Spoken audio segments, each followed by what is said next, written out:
This is Brian and Steve Raffle. Say hi, Brian and Steve.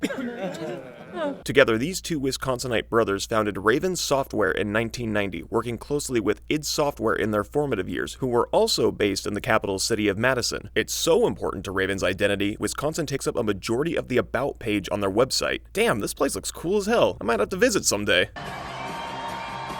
Oh, ew, maybe not. With id Software's game engines and publishing some of their first titles, Raven Software gained acclaim for their role-playing games, first-person shooters, licensed tie-in games with Marvel and LucasArts, and have earned the greatest achievement in the AAA gaming industry, as lead and supporting roles for almost every Call of Duty game since 2010. How fulfilling. Whoa, wait, stop. What was that? Did you catch that? Back it up. Wow. Weird glowy time device? Russian-style font? Singularity?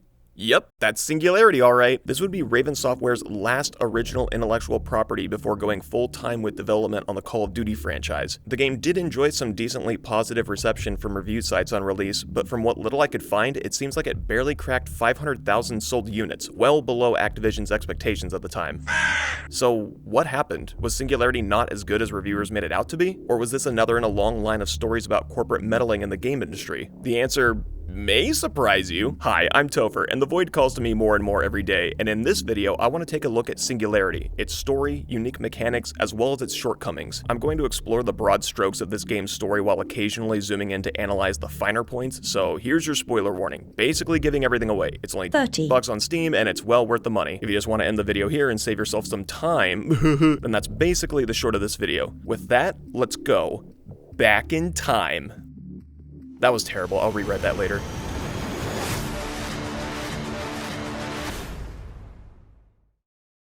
Immediately booting up Singularity, we're introduced to the game's look, feel, and storytelling style. A looming threat coated in a warm but ominous orange light from an active energy beam in the distance, while the remains of some kind of statue barely clings to life above the choppy waters. We're given tidbits of a world without explaining anything to the player, only visual clues that raise questions in our head. For example, what the fuck? Starting a new game, we're treated to a cutscene summarizing the lead up to this story. It can come off as exposition heavy, but there's a certain charm to evoking the feeling of World War II games that came before it and their use of historical footage to transport the player into that point in time. As far as setting up alternate history scenarios, it falls somewhere between the literal worst way to convey this information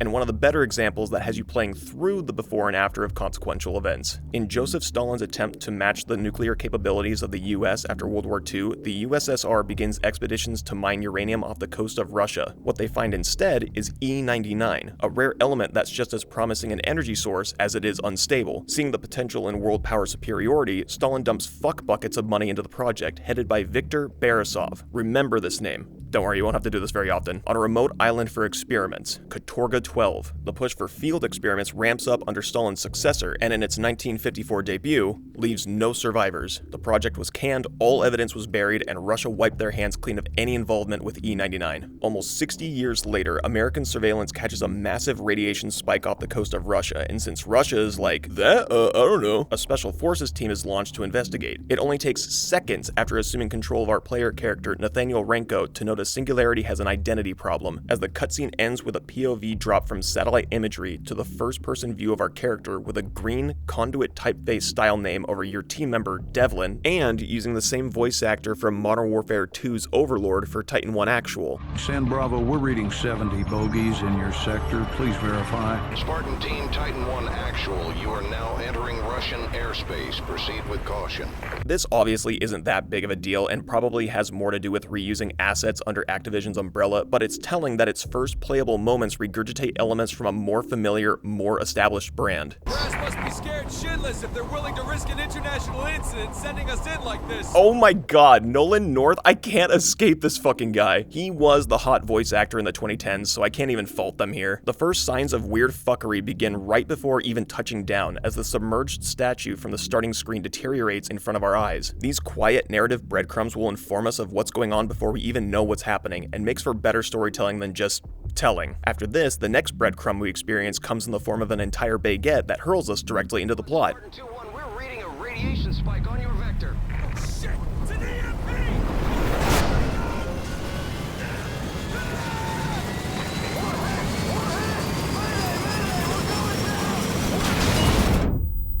I need to balance out this next segment because there's a lot going on in both critical directions, so I'm gonna start with the gobsmack positive. This game looks so good. In the first literal 15 seconds of regaining consciousness, we're treated to a visual feast. The atmosphere is dripping with personality, and the true test of time is in its art style. The world is teeming with USSR-era exceptionalism in its flyers, films, statues to Lenin, and the monuments built to declare its superiority to the world. This level design teeters back and forth between stellar and mediocre throughout the game, but these first couple minutes are such a great hook for the player to get invested. And on the other hand,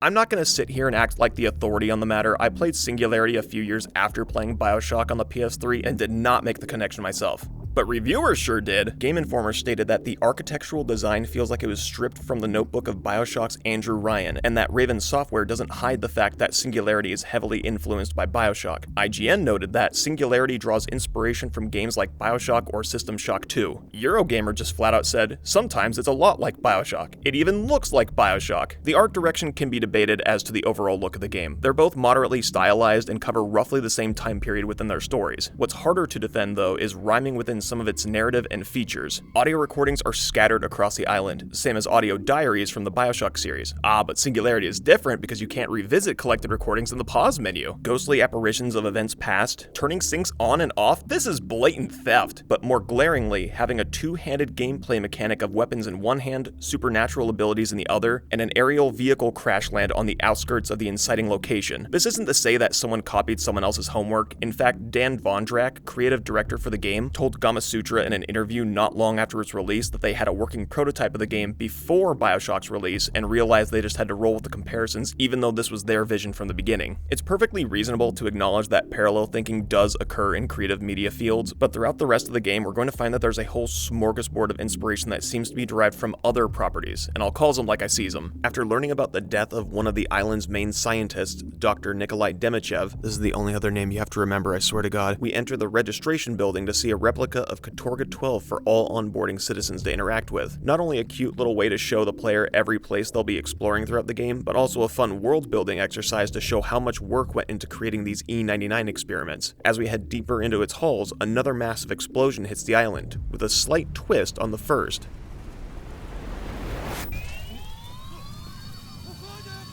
We find ourselves on Katorga 12, 1955, in the midst of the Singularity disaster forewarned in the first cutscene. Navigating the fiery wreckage, we come across a man clinging to dear life before pulling him from certain doom, carrying him to safety and hearing a strange voice calling out our name? Franco, stop! Don't let him I'm sure that wasn't important. Setting him down with the rest of the survivors, Dr. Barisov checks on Demichev? Demichev, what happened? What did you do? What did I do? Nothing. Almost died in there. Fortunately, he saved me.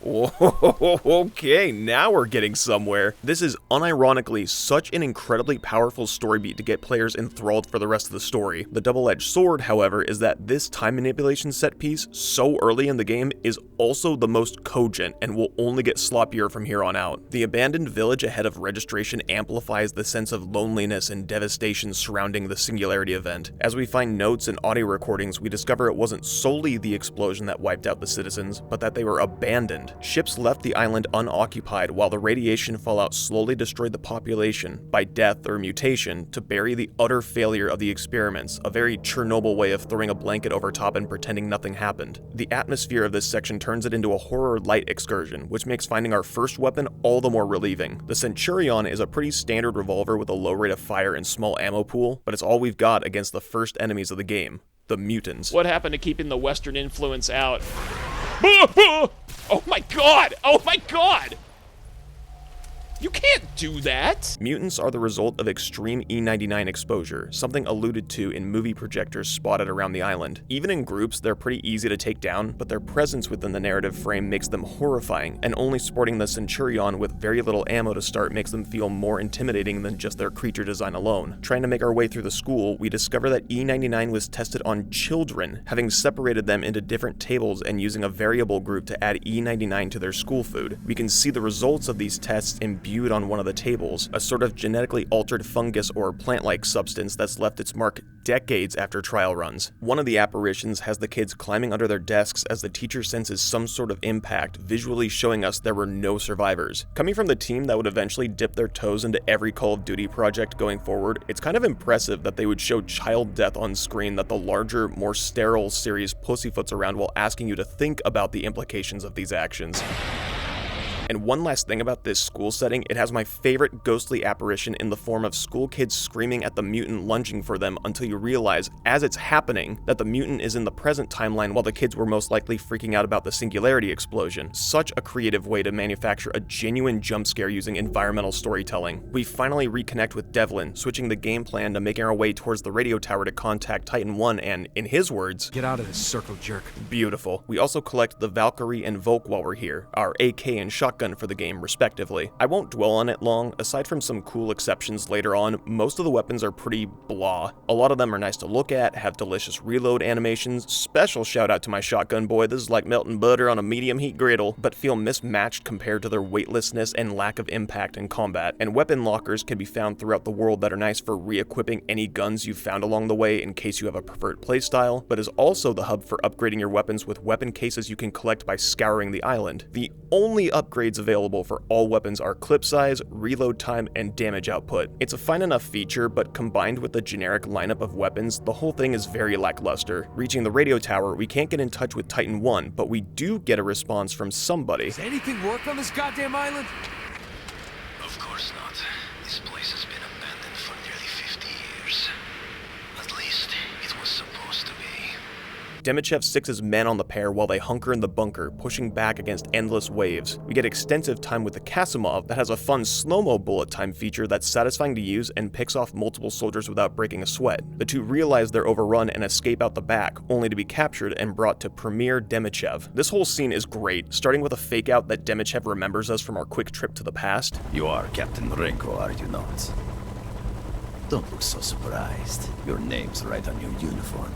America's charming penchant for individuality. Says the only man wearing a lavish fur coat. Meanwhile, here comes Devlin citing Title 8, Section 3 of the Geneva Convention, thinking, yeah, I can win over this glaringly dictatorial dictator with my laws, before, sadly, getting his shit rocked. Our embassy, right now!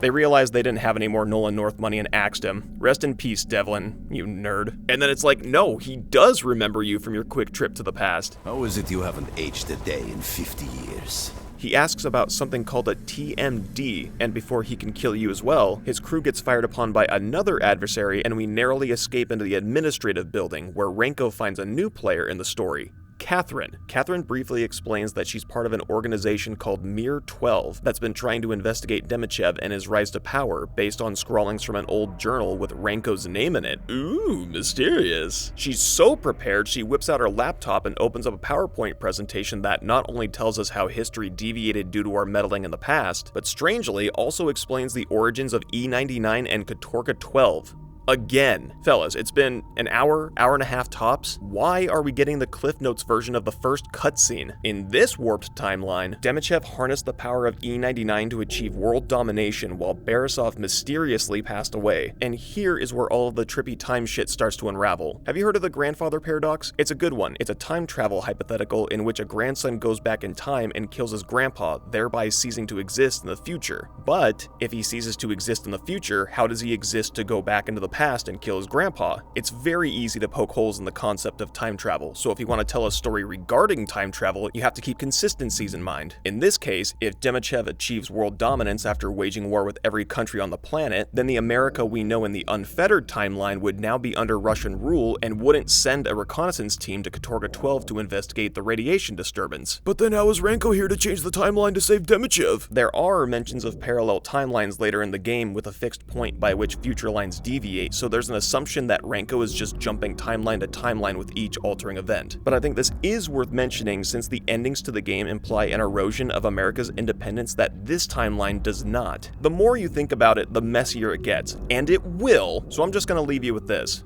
Don't worry about it. Ignore the intricacies of the timey-wimey bullshit and just enjoy this goofy-ass story laid before you. Catherine tells Renko he needs to find Borisov's hidden lab to help uncover the mystery surrounding his death and Demichev's rise to world leader, so we begin our trek through the research facility before we meet one of the prevalent enemies for the rest of the game, Zeks. Russian slang for prisoner or inmate, Zeks are the product of radiation exposure after the Singularity event, or if you believe the wiki page, it's the result of soul leeches combining with the humans left over.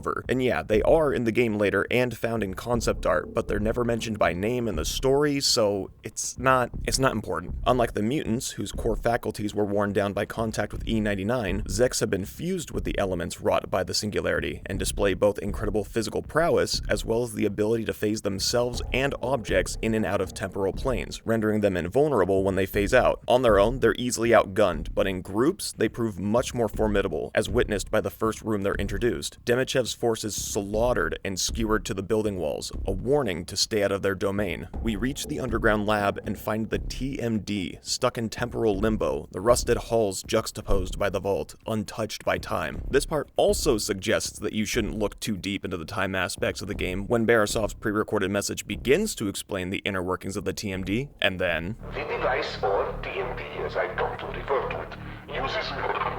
Like, the how doesn't matter so much as the what, in that once you get the TMD, it's just, cool, we're fleshing out the gameplay elements, rock on. The installation scene is always such a delight. How the mechanical hands pick at pieces floating in the vacuum, building around Renko's hand, the violent boom that destroys the foundations of the hull, like a little taste of how powerful the device is. It doesn't get much cooler than this. Literally, I mean that literally, we'll get to it. The TMD, or Time Manipulation Device, can manipulate the status of certain items that have been exposed to E99 between its current 2010 form and backwards to its original state in 1955. Borisov's lab gives you the opportunity to tinker with chalkboards, pressurized tanks, stairs, and plant life that evolved from exposure to E99. There are some goodies to collect if you're scanning your environment for objects to manipulate, which is nice. There's a bit of a through line with using the TMD to find unlockables later, but all this to say, this is almost the extent of everything you can interact with outside of combat and scripted sequences. Environments and puzzles never become more complicated than reverting a flight of stairs, crushing a metallic box and restoring it to push a roll-up door, or disintegrating a lock to collect health or E99 tech. You have the ability to phase certain objects into your timeline, which further cements the game's theory of parallel time, but because these objects are hyper-specific to the room that you're in and can't be taken with you past certain triggers, these might as well have just been objects already in the room. It's simply another way for them to say there's an additional feature to the TMD when all you're doing is pressing a button to make the thing that you need to solve the puzzle appear. Returning to the main facility, we open a portal back to 1955 using the TMD, less than 2 weeks after Demichev lived through the Work District fire, currently engaged in a coup against Borisov and the Science Department due to Borisov's refusal to continue work on the Singularity after its initial destruction. It's here that we get a better appreciation for the combat in the game. While most of the weapons lack any sort of punch mid-fight, it's how enemies are presented that gives skirmishes that extra flavor, taking cover and flanking between rooms, riot shields pushing the offensive, and the myriad ways that soldiers can be taken down. They can lose an arm from a close-quarter shotgun blast, tend to an injured appendage, stand in shock after having their head blown clean off, and easily the coolest thing that is uniquely Singularity is using the TMD to age soldiers into dust. It's so visceral, and it's a great touch in an otherwise middling combat system. This is also where we learn learn about the chronoping feature that shows the direction of the main objective by way of footsteps of the people that came before you. Nothing like a feature from a game 2 years prior. This is a completely original idea. Renko intervenes just as Demichev is about to kill Borisov, non-fatally wounding him. No, I'm serious. Demichev lives through this and remains Chancellor in the future timeline. If he's meant to live, this should have just been a cutscene where Renko intervenes in a less lethal manner to eliminate the possibility of shooting him in the face 5 times while he falls 2 stories below like your typical Russian public figure. It's just abysmally conveyed here. Anyways, Borisov comments on the fact that an American soldier is outfitted with the TMD, which at this point in the timeline would still be tucked away in his underground lab. Something must have gone terribly wrong. We have to escort Borisov back to the lab as Demichev's soldiers surround us, but we are given a little something to tip the odds back in our favor. This is the Seeker, and coming from the guy that just called most of the weapons bland, this thing is cool as fuck. The Kasimov may be bullet time, but the Seeker is the bullet show. The entire combat area freezes in place like with the Kasimov, but now following and changing the bullet's trajectory. Now you can get the guy hiding behind cover, focus on cryo tanks to freeze enemies, hit the dumbest Wanted style shot imaginable. And it's on to Flamey! He's tapped it, Flamey!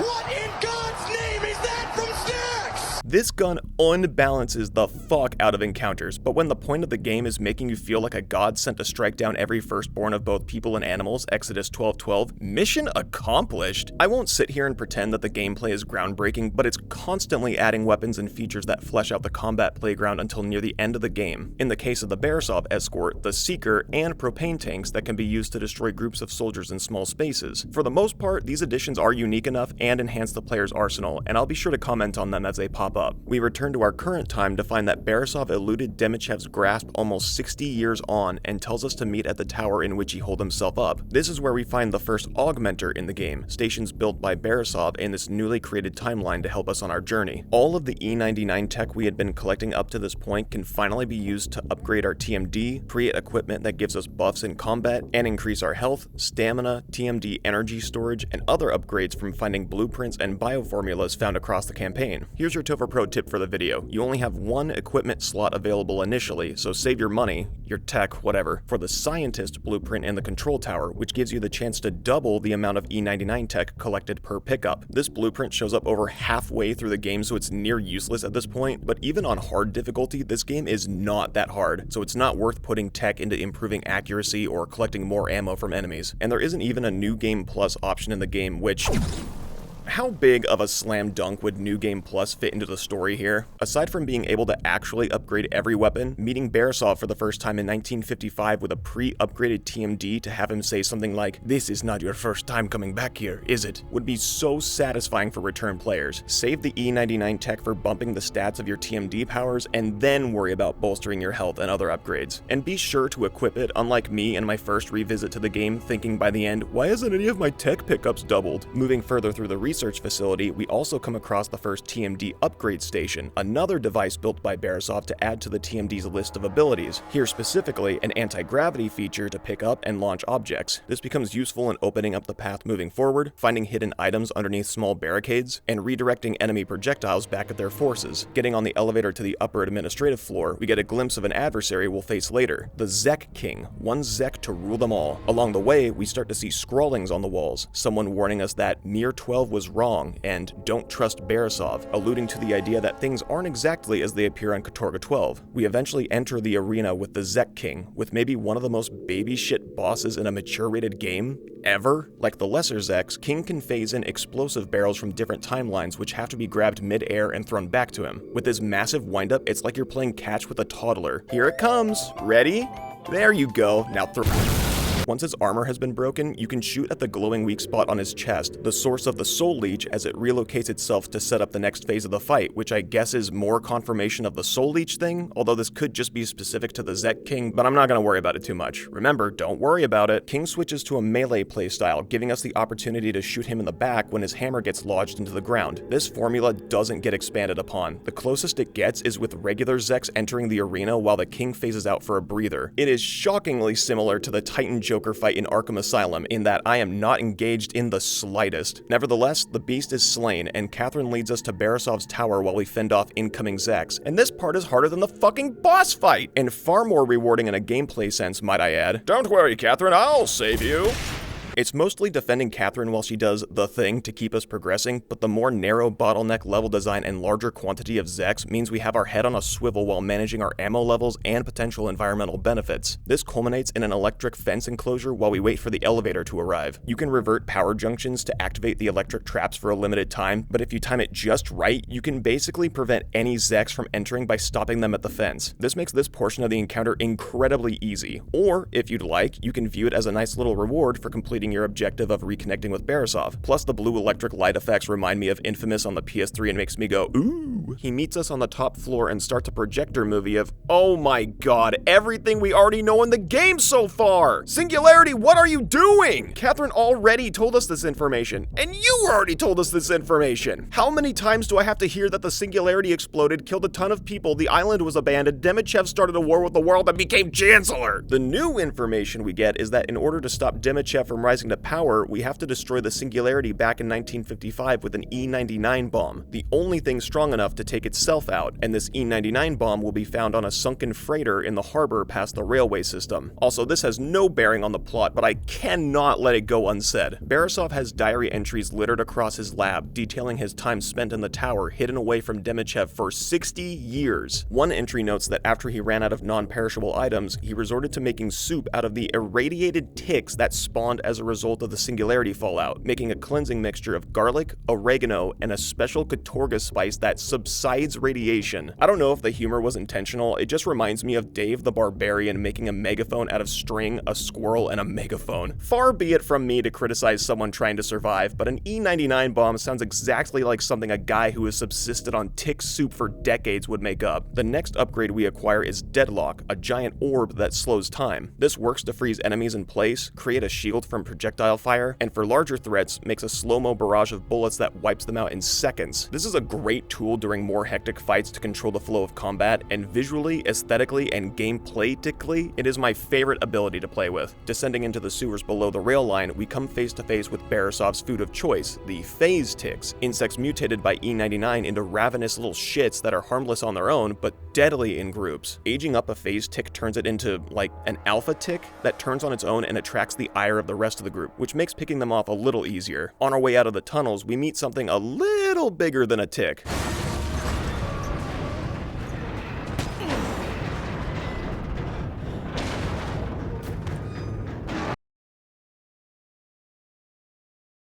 Obviously, this is a pretty common design for a mutated whatever, and the eyes are the only real similarity here, but this is just an alien, right? My point is, no amount of E-99 is mutating a gecko to this magnitude. Borisov is chased out of his hidey hole by Demichev's men, and we reconvene in the control tower. Scientist blueprint right here, cough cough. We fix the crane to reach the train past the blocked tunnel section in a well-paced on-rails section where we get ample time to use the near extent of the TMD's powers. Being able to slow soldiers in a deadlock sphere, throw grenades back at unsuspecting victims, and rack up a kill streak in-game seconds with the Kasimov really highlights how strong the character has become from the beginning of the game. You're also introduced to the spike shot in this area, but it's probably the least worth mentioning item in the game. A charge-up rail gun that fires a spike that sticks to enemies and explodes after a second delay, but with my time with the gun is hit and miss with its accuracy, and in larger standoffs doesn't have the ammo pool and fire rate to justify its use. It's still cool, just not effective in most fights compared to other guns. Working through the tunnel system, we meet the Echo Zek, a mini-boss that climbs on the walls, teleports by phasing in and out of time, and moves swiftly once it starts to engage. It takes place in an especially cramped room, so a real panic sets in when you lose track of it. It's pretty neat, just a shame this is only one of 2 encounters with the Echo Zek and is never implemented into later, more common skirmishes of the game. Descending further, we find arguably the most unsettling product of Katorga 12, the reverts. Radiation experiments left some island residents as deformed, mindless monsters, completely blind with an acute sense of hearing. The entire ordeal is tense, holding your breath as a wandering revert passes you by, others on near alert when you anti-grav E-99 tech for pickup, realizing how razor thin a margin it is for them to spot you. Coincidentally, immediately after this run-in, we collect the final upgrade to the TMD, Reversion. Now you can create reverts on the fly, which attack anyone in his range, deal insane damage in crowds, and help to draw fire away from you. So if you've been keeping track at home, that means that your list of powers boils down to aging, reversion, telekinesis, and deadlock. In a game that's heavily focused on a device that can alter time and the power you accrue with it, this list of abilities is paltry, to put it generously. After a brief firefight with Demichev's men, Catherine is apprehended by soldiers and has us making a mad dash to save her, meeting the elite Spetsnaz along the way, the special forces of Demichev's military who wear E99 resistant armor, rendering them impervious to aging or reverting. For some reason, deadlock still works and freezes them in place, so again, the rules are inconsistent, but like whatever. New enemy, yay! This is also where you first acquire the autocannon, a heavy machine gun with a massive drum ammo pool that melts everything in your path. Once you've picked up this little number, you can basically sleepwalk through the rest of the game. That's the thing about Singularity. While the TMD powers are interesting on their own, there is never a point in the game that demands you use them, even on the hardest difficulty. Of course you want to use the powers, that's why they're there, but you're never put into a situation that demands its use. Everything in the game can be taken down with just bullets. You're never challenged with something deeper to coalesce the two gameplay features. If you want any form of difficulty in the back half of the game, ditch the autocannon. Or save all your weapon upgrades and turn it into a fucking A10 Warthog, baby!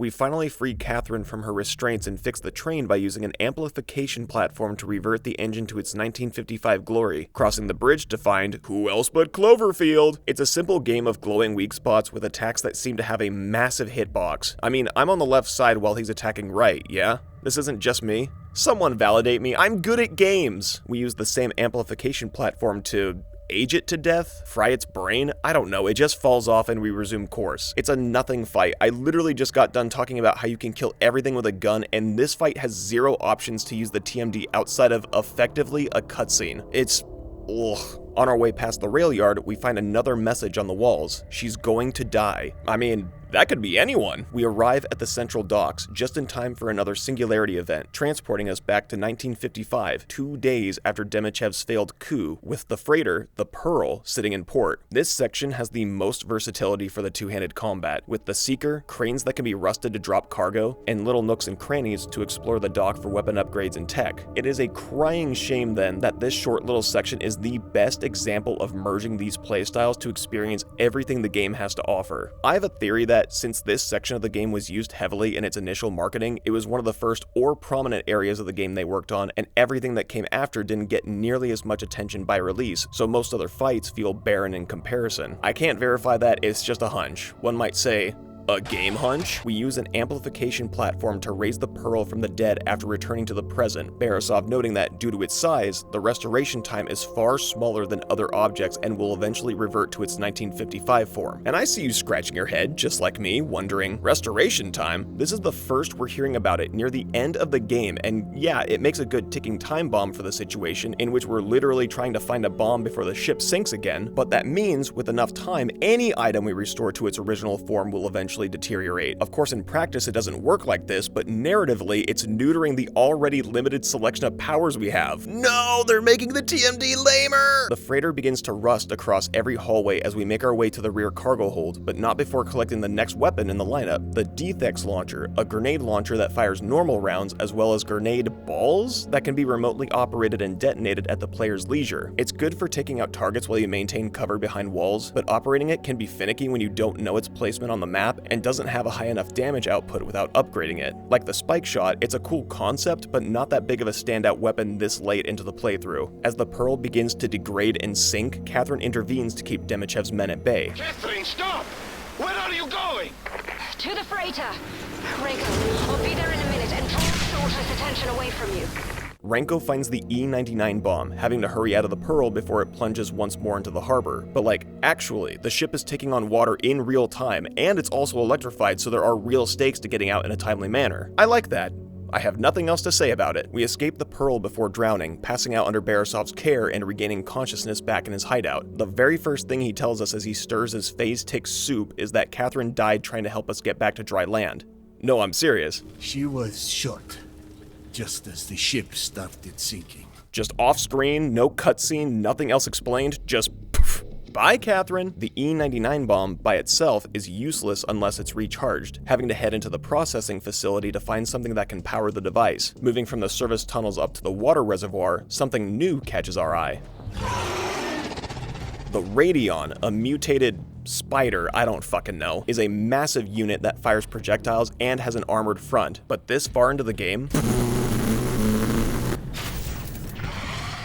total pushovers. We ride a rail cart towards the processing facility across a bridge where an all-out war is taking place between Demichev's soldiers and the Radions, and boy, if only we got to be a part of it. But no, riding the small world attraction that barely registers on either faction's radar, that's hip. Oh, and getting the homing rocket launcher that's only usable here and in the endgame but can't be replaced since it's a special weapon that doesn't get added in the weapon locker, that's happening. Oh yeah. This is definitely the coolest on-rail section I've ever played. We reach the epicenter of the processing facility, the cooker as Borisov puts it, where E-99 was derived. Returning to 1955, a week after Demichev's attempted hostile takeover, we get to see it in all of its majesty. The sheer scale of the operation, its impossibility as a tangible structure, really plays into the 1950s sci-fi inspiration Singularity was leaning into. I believe this is the game's design at its finest, and I wish we could have explored more of this world pre-Singularity, which I suppose is the lamentation of anyone playing games with these fallen dystopian settings. We alert the head scientist, Dr. Petrov, to our presence, whose activation code we need to juice up the E-99 bomb. We eviscerate Demichev's men with all of the powers we've acquired over the course of the game. It's not even fair. This is impossibly easy on any difficulty. But holy fuck, is it so rewarding to be this unstoppable force after upgrading everything to the max. Also, can someone explain to me what was up with this soldier crouched in the corner, and why I legitimately missed him twice? Who was this man? We catch up with a doctor where we can choose to kill or spare him. It's okay, he was fully on board with injecting the school kids with E-99, so it's justified. We get the activation code and arm the bomb, forcing the cooker to overload with an actual 60 seconds on the clock to escape, a third of which is spent in an elevator while it is constantly updating you with how much time you have left. It's silly, panic-inducing, and over the top. I love it. Back to the present, the overload created a meltdown that destroyed the entire processing plant, leaving the facility in complete disarray, adorned by mutated flora and little creatures circling above. It's eerie, lonely, a testament to how this power has done nothing but destroy. Meeting up with Borisov, we both make our way to the reactor, the final resting spot for the E-99 bomb. As the doctor explains, rifts become more common the closer we get, causing us to shift between timelines without warning, something I was really hoping they would have leaned more into throughout the game, but the end of the game is as good a place as any to explore that. We have to visit his lab for one last upgrade to give us the power to create our own rifts with the Singularity's power, and while we're here, I just want to mention the combat one more time. The powers are ultimately limited by just aging stuff and freezing time, but even with this constraint, I had some of the silliest encounters that could only be achieved in a game like this. There's a rhythm to the gameplay, always throwing something at you to switch your tactics on the fly to experiment with everything Singularity throws at you. There is nothing that feels as good as throwing a fully upgraded deadlock at a group, dumping an entire autocannon drum through the rift, and having everybody collapse all at once after the sphere has been depleted. It is most unfortunate, then, that not only are you never given a proper challenge to exercise these abilities, this is all occurring in the last hour of the game. Reaching Borisov's lab, we collect the final upgrade, the amplifier. Really, it just means that the TMD no longer requires E-99 batteries and can be used infinitely, which is neat. For 30 minutes. After battling our way to the core, How did Borisov get here first? Using the power of the Singularity to travel back to 1955 one last time, we arm the fully charged E-99 bomb as onlooking scientists evacuate the area, watching us materialize into the room. The story comes full circle as it's revealed while it's happening that we are the cause of the original Singularity disaster. Returning to 2010, nothing has changed. The reactor is still on the verge of meltdown, and now Demichev has taken Borisov hostage, mentioning he just built another reactor after we destroyed the first. Of course! Ranko, we must go back further and destroy Demichev's credit score! We shoot him again, and now he's dead. Borisov says that the initial alteration, saving Demichev in the fire, is what caused the timeline to change. Oh my god, he's still alive! Stop letting me shoot this guy if he's invincible! Demichev states that letting him die in the fire won't change the future, that the person leaving messages on our journey was us. I mean, who else could it have been? Insinuating this wasn't the first time we've tried blowing up the Singularity, letting Demichev perish in the fire, going in circles, unable to fix the timeline. This is when Beresov claims that we are the anomaly, the one subject out of place in the first time shift, and then he suggests, use the TMD on the Singularity, travel back in time, and kill yourself. Meanwhile, Demichev tries to persuade us with the option to join him in taking over the world with the TMD. Think about what you were before all of this. It's trying to make power a thematic through line with Renko's character, which works for a video game story, but not really with his arc, if you can even call it that. And why would the player side with him? Demichev just pointed a gun at us, and now he's trying to weasel out of it. It feels shoehorned in, since we then have the choice to either kill Demichev and rewrite the timeline, or kill Beresov and assume the position of Demichev's right-hand man. Because I'm a goody two-shoes, I shoot Demichev, for real this time, and we return to the work district fire, assuming the role of the man from the beginning trying to tell us not to save Demichev, ourself. Also, pause. This voice from the beginning? Renko, stop! Don't let Demichev... That is Troy Baker, making him Renko's canonical voice actor, which means, hold on, I'm going somewhere with this, which means Singularity beat Uncharted 4 by 6 years to the first Troy Baker-Nolan North team-up, so something for you to chew on. We shoot the other Renko, which, okay, no, I don't care. We shoot the other Renko and start to falter, killing yourself in the past, obviously having ramifications in the future. And just as we fade to white, the intro credits roll, with a few changes. Russian text in place of English, Red Fleet instead of Titan 1, the hammer and sickle on the side of the choppers, Devlin calling Renko comrade, and most telling, the drowned statue replaced by a monument to Viktor Beresov. After wiping the only people from existence who could stand in his way, he used the TMD's power to, supposedly, carry out world domination in Demichev's place. Look, let's get one thing straight. Beresov may have been the second most important part in the story, a deuteragonist if you will, but he was never the good guy. Beresov comments in an audio recording that he didn't believe in human testing and went against Demichev's wishes to pursue it. His scientists basically said, hey, maybe the Goopinator is a bad thing to use on humans. Meanwhile, here's an upgrade from Beresov. Behold, Renko, the Goopinator in the palm of your hand. He proudly displays video footage of a scientist getting atomized during a portal test and ends most of his recordings with, "This is great success for the motherland." Spoiler alert, Catherine is alive at the end of the game, meaning at best, Beresov genuinely didn't know and makes him an unreliable narrator, and at worst meant he left her to die and lied to us because her utility for his cause had run out. At the end of the day, everything that he did, and what he made us do, was not for the betterment of the world, but rather what benefited him and his agenda. A wolf in sheep's clothing, waiting for the right time to strike. Whoa, what is this doing here? I get the feeling that this was either the first ending conceived before they were tasked with making it a multipath finale, or at the very least considered the canon ending because the other two endings are presented as just cutscenes instead of including some player interaction. Killing Beresov has us becoming second in command to Demichev, following through with his prophesied rise to power as you lead the charge with trained Zeks at your command. Although with the TMD in your possession and gaining favor in the Soviet Union, Demichev realizes the possibility of Renko usurping him as world leader, and thus begins weapons manufacturing in the former US and sets off a Cold War amongst the two. But what if you want both of these guys dead? Well, luckily, in the third ending, you can do just that. Renko disappears and becomes a legend, the power vacuum with Demichev's death causing the USSR to fracture. The Singularity reactor explodes, mutated creatures overrun Asia,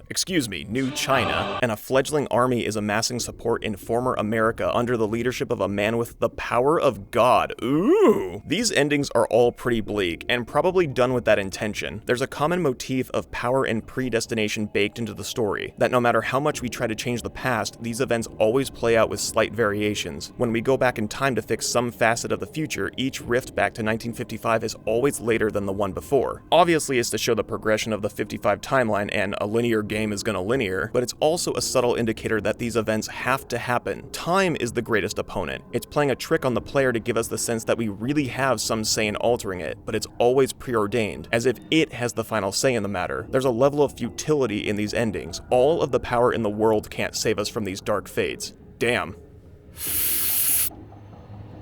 Really makes you think. And regardless of ending, Catherine survives the fight at the Pearl, though barely, finding herself in 1955? What? And barricading herself in a room, writing in the Russian journal that Mir 12 uses to begin the Katorga 12 investigation. So Catherine writes a note in the past for present Catherine to then use to help find Renko.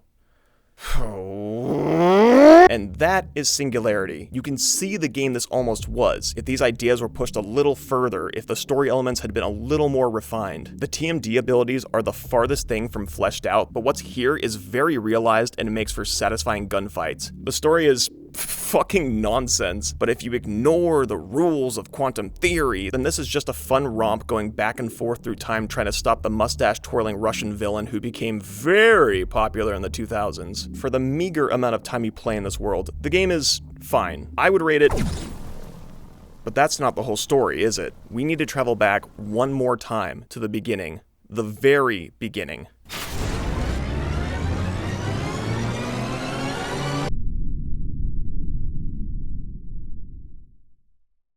This next section is corroborated and heavily inspired by Keith Fuller, an ex-developer who worked at Raven Software for 11 years and was a producer on the team responsible for Singularity's release. His Polygon article, The Confessional, and his book, Beyond Critical, detail events during the game's development. I also sat down for an interview with him to ask about his time with the game, his current work, and his thoughts on the state of the games industry, which I don't recommend. Turns out I am not a good interviewer, just watch his parts and skip over mine. A quick history lesson on its development. Singularity began production in 2008 after Raven had built a secret prototype unbeknownst to the higher-ups at Activision, but was eventually greenlit after focus groups responded resoundingly well. This was a product of Brian and Steve's interest in 1950s pulp science fiction growing up during the Cold War, which inspired the backdrop for an alternate history USSR. Initially slated for a 2009 release, the game was delayed to 2010. At the time, Activision claimed that the buzz generated by Modern Warfare 2 at E3 was the reason behind this decision. 4 years after Singularity's release, Keith's article, The Confessional, paints a different story. The project got passed around from team to team within Raven, with very little in the way of forward progress. Along with technical hiccups unique to each cross-platform system, the team had also missed multiple alpha deadlines. So when a representative from Activision visited the office and learned that it was nowhere near completion, it was clear they would take this info back to HQ to have it cancelled. They accepted an offer to finish the game by a hard deadline, seeing as the alternative was to scrap the project altogether. Keith and his team, internally known as the Marvel team, having worked on the X-Men Legends games and Origins Wolverine, assumed full control of the project and had 10 months to ship the game, only 7 of which could realistically be allocated to programming. From The Confessional, the task didn't border on the impossible, it was impossible. His team experienced severe crunch during these months of development. Raven's studio lead told them that schedule changes couldn't be suggested until all of the employees on hand were working 7 days a week. Employees were regularly staying past midnight, sleeping at their desks, while the game was gutted and restructured to maintain as much of the original concept while whittling it down into an underutilized state that could meet their deadline. Going back to the 2009 E3 showcase, it's clear how much was lost on the cutting room floor. Jeffrey Moy, one of the artists on the team, said that a lot of the opening level was dropped after a narrative change late into development, which sucks considering the opening is so fucking good. I would have loved to see more of this area explored. While Dan Vondrak claimed that it was an unfortunate coincidence that aspects like the audio recordings and ghostly apparitions were similar to BioShock, Keith says these were outright taken from the game as a means to quickly and cheaply patch the new story together. It's why Singularity seems to rest on other games' identities, why the TMD abilities aren't more fleshed out beyond 3 powers and a mundane box puzzle, why the boss fights are oversimplified and the story never reaches the grand scale that its subject matter wants to present. It's ironic given the nature of the game. They didn't have the time. I wonder if these two are stand-ins for anything. Going over budget with the delays meant that the game didn't receive much advertising fare leading up to its release, and so in June of 2010, Singularity launched to average reviews and was nowhere near meeting Activision's financial expectations. Raven experienced 2 rounds of layoffs in 2009 and 2010, with around 1/3 of their workforce being let go,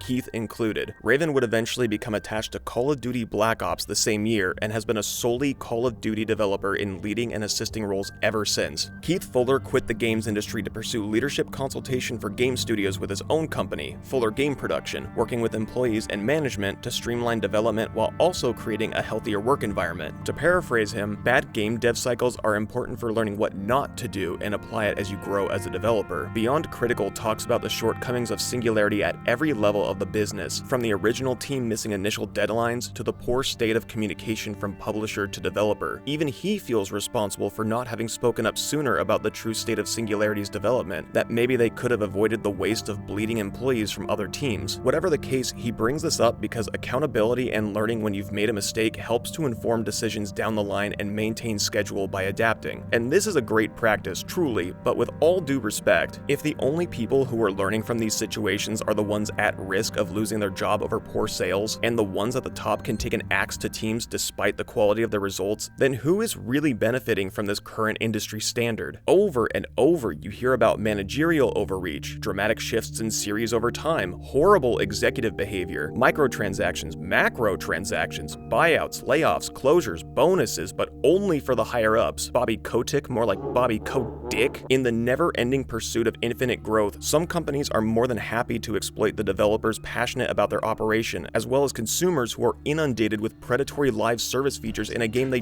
just bought. Homie, newsflash, Modern Warfare 3 didn't break the 3-year dev cycle because this title just couldn't wait. It's because a DLC Sledgehammer was working on was rebooted into a full-fledged sequel and had to crunch to hit the holidays. Even as I'm finishing editing this, they're gearing up to do it again with the back-to-back release of Black Ops 6 to Black Ops 7. Oh boy! So what do we do about this? These are a few videos I've watched that take a deeper look into crunch culture and some of the things that dev teams and players can do to prevent these practices in the future, one of which being industry unionization to protect workers' rights. Raven Software's quality assurance team actually won a bid back in 2022 to unionize and just had it ratified not too long ago, with the hopes to ensure benefits, work-life balance, and job security. These practices can only strengthen workers' negotiating power, and it's a good first step to putting the kibosh on poor work conditions. And of course, Keith specializes in game company consultation to improve leadership, people operations, and work environments to reduce stress and the possibility of crunch culture. I've linked his website, Game Dev Coaching, his YouTube channel where he answers questions about the game industry, and his book in the description, and cannot thank him enough for how much his work helped to fuel research for this video. On the other side of the spectrum, there's a sense that mainstream players don't fully understand how long and arduous the process is for making games of this scope. The Last of Us Part 2 is a commonly cited example of a developer pushing this perfectionist rhetoric to justify undue stress to get a product out the door, with arguably one of the largest hate campaigns directed towards team members for delays and story choices that were entirely out of the actor's hands. While you're always going to have a vocal group of people who just don't care and want their product now, something even Keith wholeheartedly believes, if we updated some of these things to the public in a different way or in a better way. And the reality is, man, game players do not care.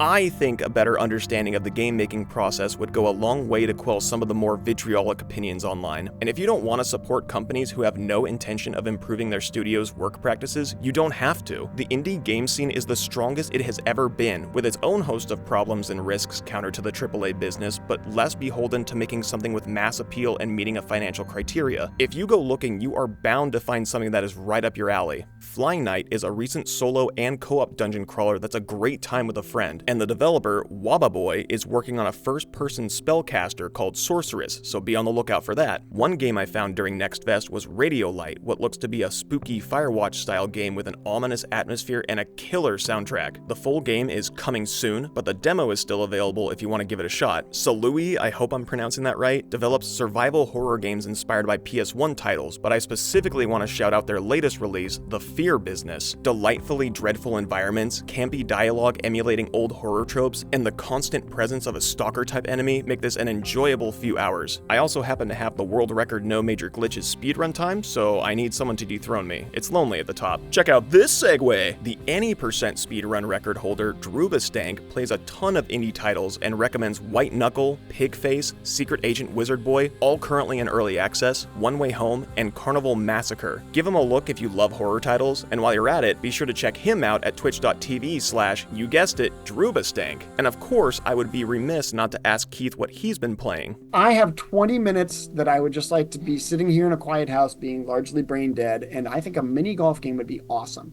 And I'll go find one and play it. And I don't care who made it, I don't know how old it is, but it's a mini golf game, so I'm playing it now. So play a golf game, in Keith's name. Amen. Whatever fits your fancy, just know your time is far more valuable than this shit. It's hard to look at Singularity in retrospect and call it fine, knowing the issues that surrounded its development. Like I said, you can almost see the game this could have been, but the problem with potential is that it's merely your head filling in the blanks of a different experience. We will probably never see the game as it was originally conceived. I was gonna make a joke about how I'd be okay with Activision making a microtransaction-riddled version if it meant we could see the original vision, but it seemed in poor taste given the subject material. We'll never know how much of the story was rewritten or cut entirely, how much more depth was planned for the TMD and timeline shift mechanic. What we got was a compromised product that, brought on by a slew of challenges, was never fully realized. I think the bittersweet fact about this outcome is that between letting the project die and working themselves to the bone over a game that they didn't even start, the team chose to finish a product that otherwise would have never seen the light of day, which means that not only are the issues a result of this development cycle, it means the most memorable parts of Singularity rest squarely on the people who pulled a miracle out of a mess. Melting a dude's head off with the autocannon and stealing his ammo while he's mid-fire in a deadlock, a Matrix-style slow-mo explosive chain reaction, and whatever the hell happened here are some of my favorite moments from the game. Really? That's crazy. Holy shit. Hey, what are you doing with that? Fucking Donkey Kong-ass alien. The environmental and audio storytelling paint a fascinating picture of Katorga 12 before and during the Singularity reactor fallout. A newlywed who loses his partner in the chaos and literally can't live without her. An employee who copies everything someone else buys until the coworker gets E99 tech and the employee can't afford it. Great success! While Keith goes into more detail about it during our interview, the Dethex launcher was created as a result of using an approach of smaller goals within larger milestones to keep developers fresh and constantly working on something new, landing on a remote detonated grenade launcher. There are too many Justins in the already woefully nondescript credits to pinpoint the right one, but way to go, Justin. All of these sparks of creation went into a game that never had a chance of seeing its full potential. And the idea that this is happening across the industry, meddling by higher-ups to prioritize profit over product, teams crunched to make a deadline, and layoffs and closures in spite of good reviews and satisfied customers, at the risk of coming off as overly emotional, it kinda bums me out, because even if Singularity was the perfect game, it wouldn't justify the horror stories that came out of its development. Keith said it best: the lasting legacy of Singularity may be that you can at least pull a Pyrrhic victory from the toughest projects with smart use of resources and the ability to focus on a few solid, executable concepts. And frankly, it fucking sucks. The situation, not the game. But the fact that this game exists at all is because of the hard work and dedication of people who want to be in this industry. And despite everything, it's a game that the developers are proud to put on their resume. And who can blame them? I love Singularity, quirks and all. And if we want to avoid this scenario in the future, everyone has to play a part in ensuring that developers have the time, resources, and overall health to see a project through, so that when the next big Singularity idea comes along, it's the best version of itself that it can be. Thank you for watching.